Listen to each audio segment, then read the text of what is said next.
이스라엘에는 3대 절기라는 게 있죠.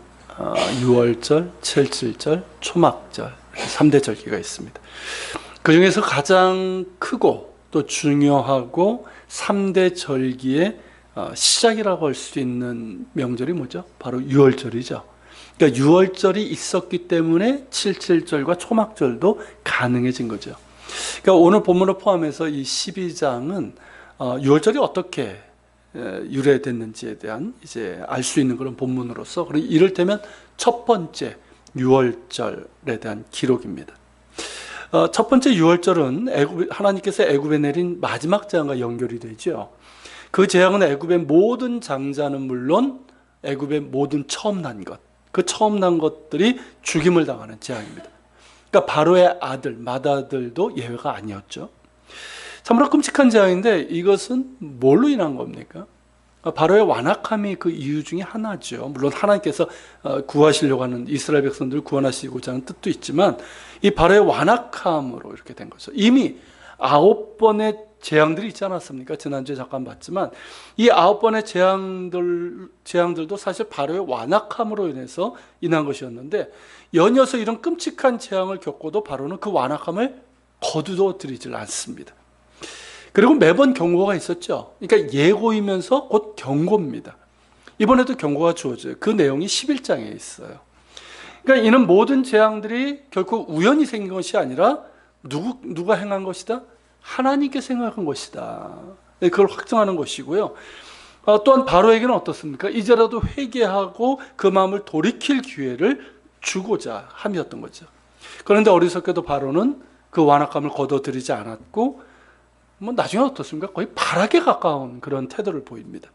그 결과 어찌 되죠? 자신의 맏아들은 물론 애굽의 모든 처음 난 것들이 죽임을 당하는 재앙을 초래하게 됩니다. 이런 바로의 모습을 보면 다음에 성경 구절이 딱 맞는 것 같아요. 야고보서 1장 15절 말씀이죠. 같이 있습니다. 욕심이 잉태한 즉 죄를 낳고 죄가 장성한 즉 사망을 낳느니라. 자, 이 욕심은요, 지난주에 말씀드린 것처럼 죄는 단순히 어떤 윤리 도덕적인 어떤 법적인 죄가 아니라 뭐다? 자기 주장이라 말씀드렸죠. 그러니까 이 자기 주장, 자신이 주인이고 왕이고 하나님이 되는 거죠. 그러니까 이제 자기의 욕심대로 살아가고 자기의 고집대로 죄성과 유혹에 따라 사는 거죠. 그러니까 이 욕심이 잉태한 즉 이거는 뭐냐면 자기 주장의 전형적인 모습이에요. 전형적인 모습. 자, 바로의 경우는 어땠습니까? 실제 애굽의 왕이었죠. 우리처럼 자기가 왕이 되는 게 아니라 그 사람은 실제 왕이었고요. 그리고 신의 아들이라고 숭배하게 했으니까 바로는 신의 아들로 그렇게 숭배를 요구했단 말이죠. 그러니까 더욱더 그러한 자기 주장 가운데서 벗어나지 못했습니다. 하지만 이것이 어떻습니까? 이 인간의 자기 주장은 어리석음이죠. 결국 그것이 사망을 낳게 해서 애굽에서 전무후무한 이 사망의 재앙이 임하게 된 겁니다. 죄의 삭은 사망입니다. 그러나 그 죄를 회개하여 하나님께로 돌이킬 때는 누구든지 구원을 받습니다. 나아가서 우리가 해야 될 것은 지난주에 말씀처럼 회개에 합당한 열매를 맺어가는 것이죠. 그것은 곧 하나님이 나의 주인이시여 왕이심을 고백하고 실제로도 그렇게 살아갈 때 맺어지는 열매입니다. 곧 자기 부인의 열매인 것이죠. 그 열매로 하나님께 영광 돌릴 수 있는 우리가 될 수 있길 바랍니다. 자, 그렇게 거듭된 재앙을 맛보고도 그 완악함을 돌이키지 않는 바로를 모세가 어떻게 대하는지 아십니까? 그 앞에 보면 11장 8절인데요. 이렇습니다. 제가 중간에 세웠는데 모세가라는 거예요. 모세가 심히 노하여 바로에게서 나오니라. 이 말은 뭐냐면 모세가 화를 내고 바로를 꾸짖고 나왔다는 거예요. 어떻습니까? 지금 전세가 완전히 뒤바뀐 게 보이세요?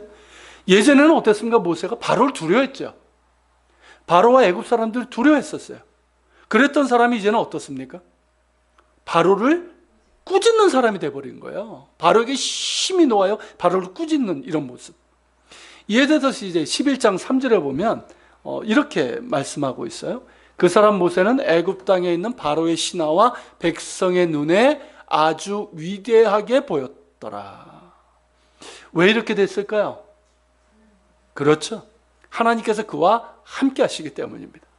그러니까 하나님께서 함께 하시는 그 능력으로 인해서 모세는 바로와 그의 신하와 백성들에게 아주 위대하게 보이게 된 거죠. 그러므로 이처럼 당당할 수 있었고 천하의 바로를 꾸짖을 수 있었던 거예요. 그 당시에 바로면 어떻습니까? 지금의 미국이에요. 그렇죠? 그럼에도 바로는 모세를 어떻게 할 수가 없었어요. 이제 두려워하는 자는 누굽니까? 처음에는 모세였는데 이제는 누가 됐어요? 바로예요. 바로가 이제 두려워하게 된 거예요. 자, 히브리서 11장 27절에서는 이 모습을 이렇게 말씀하고 있어요. 자, 같이 읽습니다. 믿음으로 애굽을 떠나 왕의 노함을 무서워하지 아니하고 곧 보이지 아니하는 자를 보는 것 같이 하여 참았으며. 자, 히브리서 11장을 믿음장이라고 그러죠. 이 믿음장답게 모세의 행동을 그의 믿음에 의한 것으로 이렇게 해석을 하고 있어요. 자, 모세는 믿음으로 왕의 노함을 무서워하지 아니했는데 바로를 무서워하지 않았어요. 그 이유가 뭐다? 보이지 아니하는 자를 보는 것 같이 하여 참았으며. 바로 이것이라는 거예요. 보이지 아니하신 하나님을 보는 것 같이 하는 믿음이 그에게 있었다는 것이죠. 사실 예전에 모세는 어떤 사람이었습니까? 보이는 것을 따라 살았던 사람이었어요. 우리가 똑같았죠. 그죠? 뭐 그럴 수밖에 없지 않겠습니까? 하나님의 부르심을 받기 전까지는 그저 눈에 보이는 것을 쫓아갔던 사람이었어요. 그러니까 어떻습니까? 하나님의 부르심 앞에서 거듭해서 나는 할 수 없다, 할 수 없다라고 할 수밖에 없는 거예요. 보이는 게 어떻습니까? 하나님은 안 보이고, 그렇죠? 자기 현실만 보이잖아요. 그리고 바로만 보이는 거예요. 그러니까 나는 할 수 없다. 그러면서 바로와 애굽 사람들을 두려워했던 것이죠. 그러나 하나님께서 이제 그와 함께 하시고 놀라운 이적을 행하시면서 어떻게 됩니까? 모세는 눈으로는 보이지 아니하시지만 살아계시고 당신의 뜻을 놀라운 능력 가운데 이루어 가시는 하나님을 경험을 했어요. 생생하게 경험을 했어요. 여호와 하나님은 분명히 살아 계십니다. 살아서 역사하시고 그 놀라운 일을 행하시고 당신의 거룩하신 뜻을 이루어 가십니다. 그러므로 보이지 아니하시지만 보이는 것 같이 할 수 있는 것이죠. 그렇죠? 애굽의 신들처럼 다른 우상들은 어떻습니까? 눈에 보이지만 아무것도 할 수 없는 죽은 우상에 불과하지만 여호와 하나님은 눈에 보이지 아니하시지만 살아계셔서 역사하시는 하나님이십니다. 그렇기 때문에 그분을 마치 눈에 보이는 것처럼 믿고 행할 수 있는 것이죠. 믿음은 그런 것이죠. 믿음은 그런 거예요. 보이지 아니하는 분을 보는 것 같이 하는 것입니다. 그 믿음 가운데 행하고 그 믿음으로 인내하고 그 믿음으로 순종하는 것이죠. 그럴 때 모세가 그랬던 것처럼 천하의 바로가 두려워하는 자가 될 수 있었던 것이죠. 히브리서 12장 33절에서는 이렇게 말씀하고 있어요. 그들은 믿음으로 나라들을 이기기도 하며. 자, 누굴까요? 그들 가운데 들어가는 사람이 바로 모세예요. 모세는 보이지 아니하는 하나님을 보는 것 같이 하는 이 믿음을 가지고 당시 근동의 최강자인 가장 강대국인 애굽을 이겼습니다. 예수님의 말씀처럼 믿는 자에게는 능치 못함이 없는 것이죠. 그러므로 우리에게 중요한 것은 얼마나 순도 높은 믿음으로 하나님 앞에 서느냐 하는 이 문제인 것 같아요. 보이지 아니하시는 하나님을 보는 것과 같이 하는 이 믿음은 확고합니다. 흔들리지 않습니다. 눈에 보이는 것들로 이리저리 흔들리지 않습니다. 살아계신 하나님을 인식하며 살아가기 때문입니다. 또한 이 믿음은 내가 감히 거룩하신 하나님 앞에 서 있다는 인식이 분명합니다. 그렇지 않습니까? 죄인인 내가 예수 그리스도의 보혈로 공로로 거룩하신 하나님과 지금 의로운 관계를 맺고 있는 거예요. 그러므로 나는 거룩하신 하나님 앞에 깨끗하고 온전한 믿음으로 나를 드리고 거룩한 순종으로 살아가는 것이죠. 이처럼 순도 높은 믿음, 순도 높은 거룩한 순종의 삶을 살아가는 것입니다. 이른바 코람데오의 믿음. 코람데오가 뭡니까? 하나님 앞에서의 믿음과 삶이 가능한 것이죠. 여러분, 모세가 그렇지 않습니까? 모세는 늘 보이지 않지만 하나님을 보는 것 같이 하는 믿음으로 행했고요. 그 믿음을 가지고 거룩한 순종의 삶을 살았습니다. 우리의 믿음도 그랬으면 하는 소망이 있습니다. 뭐 우리 같은 사람이 사실 이제 모세와 비교하기는 어렵지요. 그렇지만 우리 역시 그러해야 한다고 믿습니다. 왜냐하면 하나님께서 우리에게 원하시는 믿음이 바로 그러한 믿음이기 때문입니다.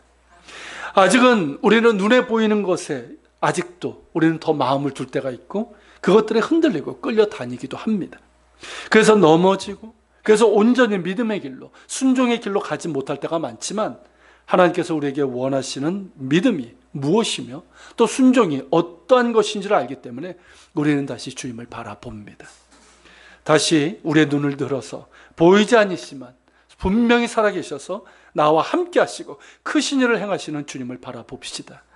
하나님 보좌 우편에서 나를 위해서 중보하시는 예수 그리스도를 바라볼 수 있기를 바랍니다. 성령 안에서 삼일체 하나님을 바라보면서 모세처럼 보이지 아니하시나 살아계신 하나님을 보는 자와 같은 이 믿음과 순종의 삶을 살아갈 수 있는 우리 모두가 될 수 있기를 축원합니다. 자, 본문 2절에 보면요, 하나님께서 이렇게 말씀하십니다. 이 달을 너에게 달의 시작 곧 해 첫 달이 되게 하고. 자, 첫 번째 6월절이 있게 될 달이잖아요. 그 달을 한 해 시작이 되는 첫 달이 되게 하라라는 뜻이에요. 자, 이스라엘 자손에게는 달력이 있었어요. 아마도 애굽 달력이었을 겁니다. 애굽이 그 당시에 고대 근동의 그 패권을 잡고 있었고요. 가나안도 어떻습니까? 실제적인 영향력을 가지고 행사했던 나라가 애굽이었어요.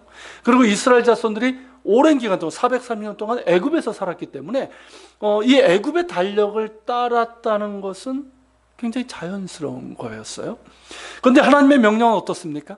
이번 달을 한 해가 되는 첫 번째 달로 삼으라는 거예요. 새로운 달력이 그들에게 주어진 겁니다. 그 달이 아빕월이고요. 아빕월 14일에 6월절이 있게 됩니다. 자, 그렇다면 하나님께서 이렇게 명령하신 이유가 뭘까요? 단지 6월절이 있어서? 네, 새로운 출발 때문입니다. 6월절은 단순히 애굽의 모든 처음 난 것이 다 죽는 재앙에서 이스라엘 자손들만 살아났다, 이것을 의미하는 건 아니잖아요. 이 재앙이 넘어간 건 맞지만 그곳에서 어떻게 됩니까? 바로가 항복하게 되고 그래서 이스라엘 자손들이 애굽에서 나올 수 있게 된 거예요. 즉 출애굽이 가능했던 것이죠. 여러분, 출애굽이 뭡니까? 자, 애굽에서 430년을 살았고 오랜 기간 동안 노예로 있었던 애굽을 탈출하는 것, 그 이상의 의미가 있어요. 바로 새로운 출발이에요. 이제 더 이상 애굽의 노예가 아니라 하나님께서 택하신 백성으로 자유인입니다. 자기 땅이 없이 살던 히브리인이 아니라 약속의 땅을 소유하게 될 선택된 백성입니다. 죽은 우상들을 섬기는 백성이 아니라 오직 살아계신 한 분, 야훼 하나님을 섬기는 백성이고 그분과 언약을 맺고 그분께서 주신 법도와 규례를 지켜서 하나님 나라의 공동체를 이루고 그 열매를 맺어가야 하는 하나님의 백성입니다. 그런 가운데 살아계신 한 분 하나님을 열방 가운데 전하고 그래서 거룩한 나라의 제사장 민족으로 세워지는 이들이 바로 이스라엘 자손들이에요. 그러니까 어떻습니까? 애국과는 결별을 해야 되는 거예요. 애국과는 결별을 해야 되는 거예요. 단순히 몸만 애굽에서 빠져나오는 것이 아니라 애굽의 모든 것과 단절을 해야 됩니다. 애굽에서 몸에 젖은 노예 근성이 있죠. 자, 노예 근성 어떻습니까? 금방 불평하고 원망하고 조삼모사, 변죽이 아주 죽을 듯이 하고 오직 육을 쫓는 그런 노예 근성 버려야 합니다.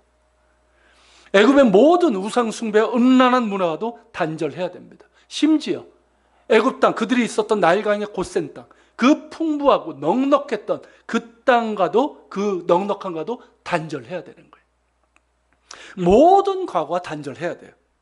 그리고 그들이 기억해야 될 것은 왜 하나님께서 그들을 애굽 땅으로 인도하셨고 그 땅에서 하나님께서 행하신 일입니다. 여러분, 그게 뭡니까? 전에 한번 보았던 것처럼 가나안의 음란 문화에 더 이상 야곱의 자손들이 동화되는 것을 차단하기 위해서였죠. 그게 요셉 이야기 사이에 있는 이 유다와 그 며느리 다말의 불륜 이야기 아닙니까? 그러니까 그렇게 가나안의 그 음란한 문화에 동화되는 것을 차단하기 위해서. 또 하나는 뭡니까? 야곱의 아들들을 고센 땅이라는 그 기름진 땅에 두어서 그들을 큰 민족으로 만드는 거잖아요. 그것을 성공적으로 이루셨습니다. 이제 그들은 하나님의 엄청난 능력과 은혜 가운데서 애굽을 떠나 하나님의 언약 백성으로 약속의 땅으로 가야 합니다. 이것은 반드시 잊지 말고 기억해야 되는 거예요. 그러나 그 외 모든 것들은 어떻습니까? 단절해야 되는 거예요. 이제 이들은 과거에 묶여 있는 사람들이 아니라 이제 더 이상 애굽도 그들의 집이 아닙니다. 이제 그들은 약속의 땅으로 가야 합니다. 미래를 향해서 가야 되는 거예요. 더 이상 노예가 아니라 자유민으로, 그것도 살아계신 하나님과 언약을 맺은 택함 받은 백성으로 새롭게 출발해야 합니다. 그 새로운 출발의 의미를 알라고 명하신 것이 바로 6월절이 있고 출애굽이 있게 될 이번 달을 한 해 첫 달로 삼으라 하는 이 명령인 거예요. 그러면서 새롭게 출발하고 해마다 그들을 애굽에서 구원하시고 언약 백성으로 삼으시고 약속의 땅으로 이끄신 하나님을 기억하라는 것이죠. 자신들이 살아계신 하나님과 어떠한 관계에 있으며 따라서 어떠한 믿음과 삶을 살아가야 하는지를 기억하라는 거예요. 여러분, 6월절은 그런 의미가 있습니다. 단순한 명절이 아니라 새로운 출발이고 하나님께서 행하신 일들을 기억하라는 거예요.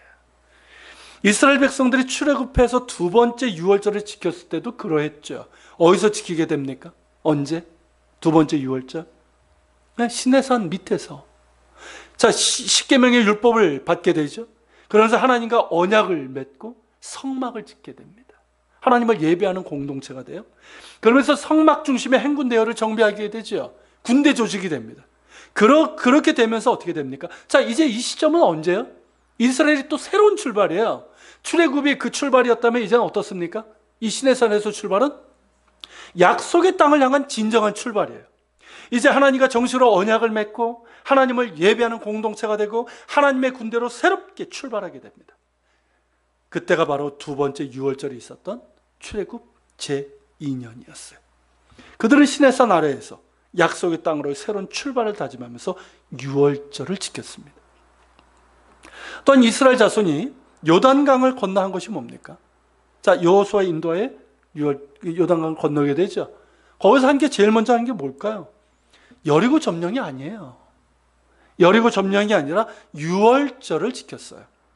하나님의 능력으로 그들은 마치 홍해를 건너는 것처럼 요단강을 건넜습니다. 그리고 길갈에서 그들은 할례를 행하고 6월절을 지켰어요.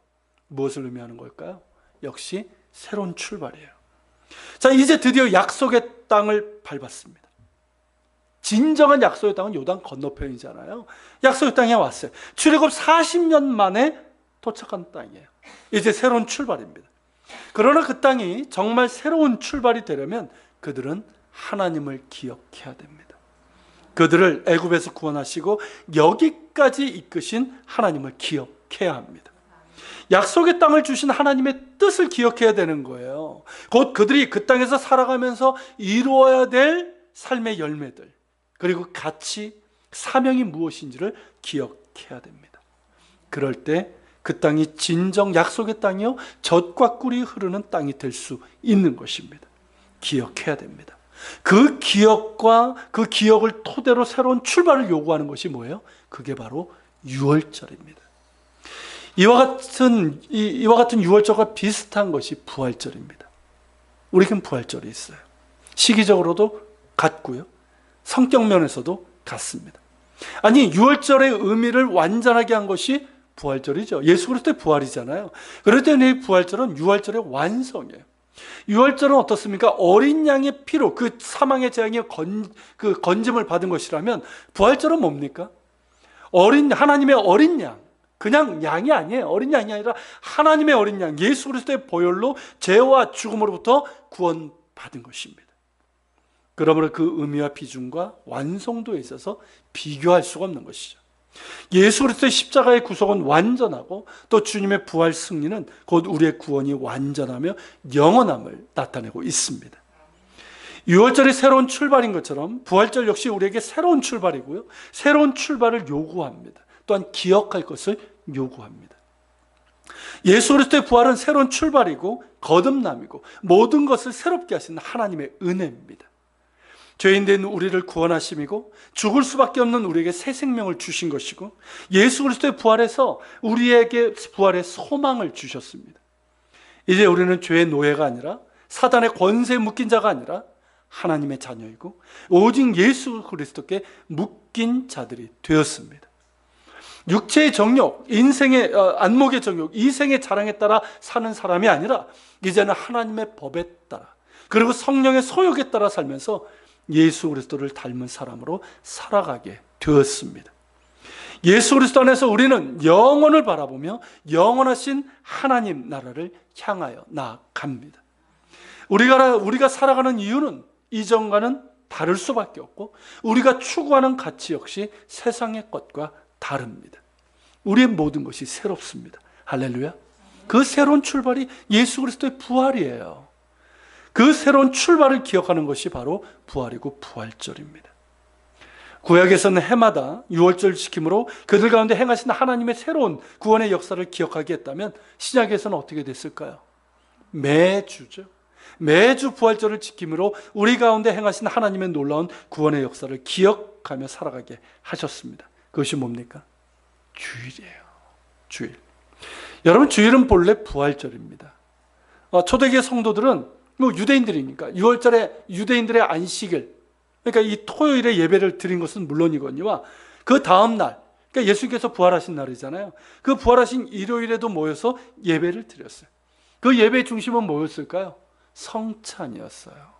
그러니까 성찬을 행하면서 예수 그리스도의 죽으심과 십자가 죽으심과 부활을 기억을 했어요. 그러면서 그들을 구원하신 그 은혜를 기억하고, 그러면서 그들에게 주어진 사명을 기억하고 세상으로 나간 거예요. 그러니까 예수님의 부활을 기념해서 지킨 일요일이 그들에게는 새로운 출발점이고 그들 가운데 행하신 하나님의 놀라운 일을 기억함이 되고, 그리고 그들의 주님이신 예수 그리스도를 기억하면서 그 은혜로 살아가고 또한 그 이름을 세상 가운데 증거하는 시작이 될 수 있었던 거예요. 그것이 바로 주일이 된 것입니다. 여러분, 주일은 이렇듯 매번 반복되는 부활절인 거예요. 그러므로 주일은 우리 그리스도인들에게는 어떤 의미가 있습니까? 새로운 출발이에요. 세상은 주말이라고 그러는데 아니에요. 새로운 출발이에요. 우리는 주일마다 새로운 출발을 합니다. 하나님의 은혜를 기억하는 거예요. 그날. 그렇죠? 예수 그리스도 안에서 주신 그 놀라운 은혜를 기억하는 거예요. 그 구원의 은혜를 기억하는 거예요. 그리고 나는 연약하지만 우리에게 능력 주시는 부활하신 예수 그리스도를 바라보는 거예요. 그래서 부활의 능력을 가지고 세상 가운데 나아가는 겁니다. 믿는 자로서 세상을 살아가면서 힘을 얻는 원천이 바로 주일인 것이에요. 여러분, 주일이 한 주의 시작이며 또한 끝입니다. 이 주일의 은혜로 한 주를 살아가는 거예요. 그렇죠? 그렇기 때문에 주일이 너무나 중요합니다. 이 주일을 더욱더 사모할 수 있기를 바랍니다. 여러분, 주일의 은혜 예배를 통해서 우리가 예수 그리스도의 십자가의 은혜와 부활을 기억하고 그 안에 담겨져 있는 그 새로움, 늘 새롭게 하시잖아요, 그 은혜가. 그리고 그 능력과 그 소망이 우리 안에 새롭게 채워질 수 있기를 바랍니다. 특별히 이번 주일은 우리 교회 설립 4주년이잖아요. 그렇기 때문에 더욱더 감사하며 드리는 특별한 주일 예배가 될 것입니다. 더욱더 부활의 은혜를 사모합시다. 더욱 우리를 향하신 주님의 은혜를 기억하면서 더욱 크신 은혜를 구하고 부활의 능력을 구할 수 있기를 바랍니다. 그래서 우리가 드리는 예배 가운데 십자가의 고난을 당하시고 부활 승리하신 예수님께서 충만하게 임재하시기를 소망합니다. 예배가 그거 아니겠어요? 어떤 시스템이 갖춰지고 사람이 얼마나 있고 그것보다도 주님께서 우리 가운데 임재하시는가, 이게 중요한 거 아닙니까? 부활하신 주님께서 우리 가운데 임하시길, 충만하게 임하시기를 소망합니다. 그 보혈의 은혜를 우리를 더욱더 새롭게 해주시고 부활의 능력으로 더욱더 붙들어 주시고 부활의 소망으로 하나 되어 나갈 수 있는 그런 예배가 될 수 있기를 소망합니다. 자, 우리 같이 기도합시다. 오늘 말씀을 기억하면서 같이 기도했으면 좋겠습니다. 주님, 첫 번째 유월절의 의미를 보았습니다. 하나님의 은혜 가운데서 새로운 출발입니다. 노예에서 자유민으로, 하나님의 백성으로, 하나님의 언약 백성으로, 하나님의 말씀을 가진 백성으로, 오직 하나님의 뜻을 이루어가는 백성으로의 출발이고, 또 기억하라 하심을 우리가 보았습니다. 그런 의미가 우리는 예수 그리스도 안에서 부활로 부활절로, 주일로 우리에게 주어졌음을 우리가 기억합니다.